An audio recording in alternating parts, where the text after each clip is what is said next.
We've been talking to a lot of the protesters, and most of them say Bush bad, Kerry good. The problem is Bush and Kerry are cousins, Kerry's for the war, and one of the few signs that we've seen that is exposing that both of them work for the same people and are part of a false choice is this communist revolution sign. But, you know, I go back to 1958 when Eisenhower called Fidel Castro the Abraham Lincoln of Latin America.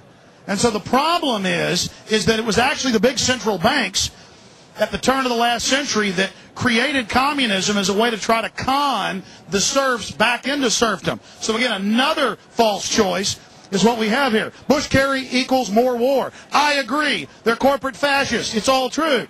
But then the corporate fascists have funded this as their counter-revolution control valve. This is the true complexity that we're facing. And until we figure that out, we're going to lose all our freedoms, and they're going to keep winning. How you doing, ma'am? Hey, I like the top part of your sign. I agree they're all controlled. Are you a communist? Go away. But it says communist revolution. I really don't want to stop bothering this lady. What are you worried about? What am I? I'm not. What did you say? I didn't hear you. How can you say that? How can I say what? Very nasty what you just said. Did you hear what he just said? Did you hear what this guy just said? He said something terribly nasty. That stuff doesn't work. You know, I don't know. This isn't the 60s. Look, he's trying to agitate. This is not going to happen. This doesn't work. This is not the 60s. Don't happen anymore. We're living in the What I'm saying is I'm saying I don't know what you said, but I heard communism. on the side. Communism. You said something nasty. You work for the U.S. government, don't you? This guy said over here, this guy's nasty. Boy, he is nasty. You are nasty. I said that the communists work for the big banks. Oh, the big banks. This man is from the big banks. He's from Chase Manhattan. He isn't interested in information. He's actually interested in putting out disinfo. Chase Manhattan and Citibank. And Citibank and Chase Manhattan are part of capitalism. You see, ladies and gentlemen, this is the communist for you. All disinfo, all propaganda. It's all part of capitalism. It's all part of capitalism, isn't it? You're a capitalist. You're a capitalist. You're a capitalist. The U.S. government admits they put Mao in. Capitalist. The U.S. government admits they put Mao in. Capitalist. You're a capitalist, are you? How much money do you have on you if you're a capitalist? Free markets? What does that mean? You're capitalist masters. What does a free market mean? What's a free market? How long have you been a person? How long have you been a jerk? Right. How long have you been a jerk? How long have you been a jerk? How long have you been a jerk? How long have you been a jerk? Do what, mate? Grow up. Who should? You should, asshole. Grow up. No, I'm trying to find out. I agree with the top. I'm trying to find anything. I'm trying to be a disruptive jerk. Why don't you grow up and get out of here, please? Bush-Kerry equals more war. I agree with that. Thank you. Good. But what I'm saying is that the communists were actually at the beginning funded by the same people. It's all consolidation. That's all I'm saying. Good. Thank you. See, you guys don't care about facts. It's all just disinfo. Good. Thank you. Yeah. Sounds good to me. Thanks. So you don't care that Stalin killed 50 million people. So yeah. So go ahead. So what else? So you don't care. So who are you? Kill. How many people did you kill? No one. But your ideas killed millions and millions and millions. Capitalism. You're a capitalist. You're a pro-capitalist. That's for blood, right? She wishes we were dead, right there. This is the one? She's the one walking around saying she wishes we were dead. Replay it for yourself. She clearly says that too bad Stalin didn't kill us. So we see these communists down here who say Bush, Kerry, both equal war. And we go, yeah, we agree with you.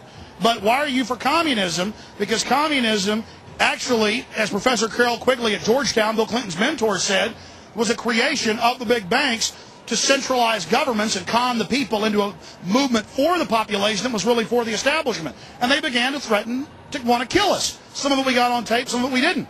Hey, guys, how's it going? Tell us what you think about this. We're members of the Revolutionary Communist Youth Brigade. Tell us what you believe in. Sure, man. If you want to talk to us, you got to talk to us.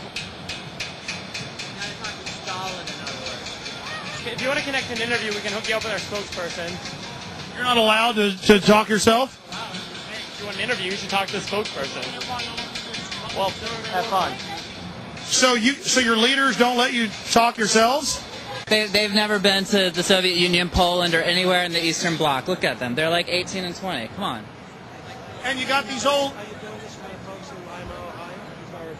Who's that? Why don't you talk to some mainstream Americans? I'm talking to everybody. Okay.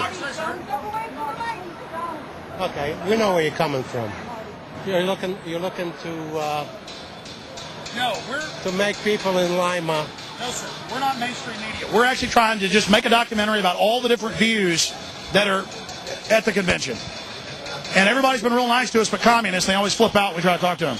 So now it is becoming an issue with them because they're so ridiculous. Documentary on all views.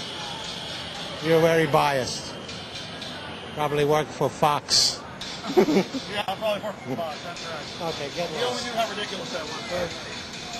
I've exposed George Bush for carrying out 9/11. I've exposed Bill Clinton. They all work for the globalists. And the globalists funded you little people. You guys need to wake up. Sir, a lot of New Yorkers have said, and the polls show 80% don't want Bush to have the convention here, but they're doing it. And some people say that he's being opportunistic, trying to associate himself with 9/11. I disagree entirely. I think this is the perfect venue for Bush and the RNC to hold this event. I mean, New York City is a world capital place, big focus in New York from the rest of America, and I think it's a perfect venue irrespective of your party leanings. Have you seen any of the protesters while you've been in town, and what do you think of them if you have? Well, we've seen a few of them. Mostly, of course, they're kept away from the delegates.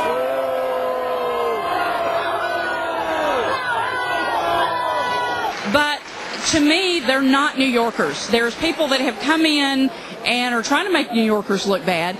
They're a bunch of young kids. I'm wondering how many of those that are out there protesting, one, know what they're voting about, what they're protesting about, and two, are they going to even vote when it comes to the line? A lot of them are good people and have some legitimate issues, and I've seen people who aren't doing anything, whole streets just scooped up and arrested, and then they brought them out to the dock out there in an old condemned building with asbestos, it's admitted, and have 2,000 of them in there, no air conditioning, and cages inside a kind of a Guantanamo camp. Well, I don't know of any of those issues and facts. If you're going to protest and there's a lot of security, this is just not the way to do it. Protest in another venue other than this. I firmly believe in the right to protest, but this is just not a good place to do it. We've had too much problems in this city to bring more problems to this city. I think September 11th, for a reason, is a setting point. This nation was scared to death when those towers went down. The term for it is called waving the bloody shirt. I thought it was manipulative. Get people appealing to people's emotions rather than their reason. I think they took advantage of a bad situation. So why are you out here? I'm from California and helping your documentary. We're here to protest the protesters. We're here to tell them they're just a bunch of leftist ingrates who are taking advantage of living in America. America is free because people have bled for this country. And we want a strong America, much like we want a strong police department, or we're going to have thugs ruling the streets. We want a strong police, which keeps it safe. We want a strong military, which keeps a good country. Yeah, the same Bible that the president is going to put his hand on that says no same-sex marriage. What are you doing hanging around a bunch of right-wing Christians? What are you guys doing hanging around us? This isn't Berkeley, pal. This isn't Berkeley, buddy. You can't spell Berkeley. How can they leave the borders wide open but then take our liberties? I'm all for closing the borders. Are you kidding? I'm from California. Our hospitals are costing us $80 for an aspirin because illegal aliens are going into our hospitals. I don't understand what the word is. Well, why hasn't Bush done something? Well, I would like to see him do a lot more. A lot more with stopping those people from coming over our borders. I don't know what the word illegal and illegal alien means if we don't stop them. America is a great country. We annihilate our enemies. Would you please get that dog out of here? There are homosexuals here in New York. You're liable to think that's a gerbil on steroids. Let's be more sensitive. Where's PETA when you really need him? If those people are going to be in heaven back there, if those people are the ones who have armaments on their poster and everything, if they're going to be in heaven, I'm ready to go to hell. This New York is a good example, folks, of what you're going to get in your city, this complete control grid, this locked down city where everything is commercialized, whereas you did that bit on your show where they know what you're going to eat before you're going to eat it. You hear about those guys, thought criminals. They're going to blow up something. They have no weapons. Well, and this is the thing, Alex. A lot of these people down here, they want democracy, and it's amazing how they've been conditioned to ask for their own enslavement. It's all they know. They don't understand this is a republic. Look at all of this. I mean, you'd think these people were very informed. Explain the difference between a republic and democracy. Well, I mean, basically, the democracy is mob rule. And what these people don't understand is that if 51%, whether they're corporate, whether they're Bushites, whether they're Mexicans, decide their fate, then so be it. That's what they're asking for.